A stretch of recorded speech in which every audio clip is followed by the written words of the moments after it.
Наместо Струшкиот градоначалник да одговори каде се гоштевал и кога потрошил 27.500 евра, каде општинската администрација сред пандемија потрошила 16.000 евра, а председателот на градскиот совет 12.000 евра и дополнителни 19.000 евра за една година, во услови кога советот не бил свикан цели 9 месеци, Мерко сите оние кои го критикуваат за неговиот јавашлук ги нарекува кучиња кои лаат по караванот што продолжува понатаму, што предизвика силен револт кај граѓаните. Значи, луѓето што ве плаќаат вас се кучиња што лаат? Кучиња што лаат се луѓето што секој сабајле одат на работа и кршат коли, глави, раце, нозе по дупките и плаќаат даноци за вие да ждерете по кафејани. Изгледа најубаво општината да се пренамени во стационар за кучиња, барем ке си најдат друштво таму. Кучиња сме, а? Кога не молеше да гласаме за тебе, не бевме кучиња. Сите ќе одговарате.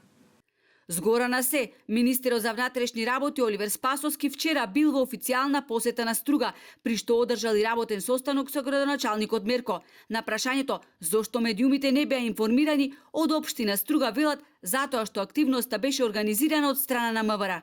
Од МВР пак велат, имаме официјално соопштение за средбата, за друго обратете се во општина Струга. И толку. Граѓаните на социјалните мрежи прашуваат зошто министерот не проверил колку домаќински ја води општината Мерко и како се придржува на препораките на УНЕСКО. Го охрабривте ли да продолжи со гнетење на државен рачун, а? Ако ждерењето е работа, тогаш не му било лесно. Малку е за овој народ. Требаше да го апсиш него за злоупотреба на службена должност, а не да го посетиш. Потрошил илјадници евра во време на пандемија по ресторани, а немал ни еден гостин. На официјалната страна на општина Струга стои дека министерот Спасовски му се заблагодарил на градоначалникот за макотрпната работа.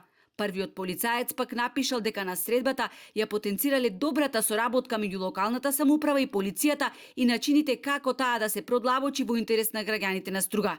Изјавите не се ни трагични ни комични, тие се реален приказ на состојбите во државата во која криминалот е основа на економијата, а лагата е нејзина надградба, велат од ВМРО ДПМН.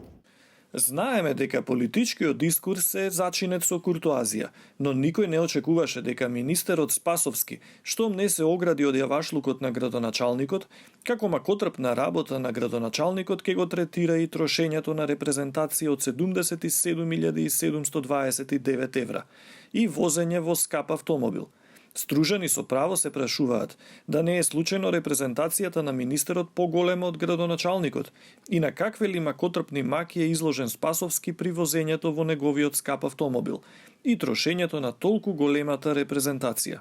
Стои во реакцијата од ВМРО ДПМН, од каде изразуваат остар протест против говорот и однесувањето на градоначалникот Мерко и неукоста, некултурата, политичката некоректност и професионалната неморалност од страна на локалната власт.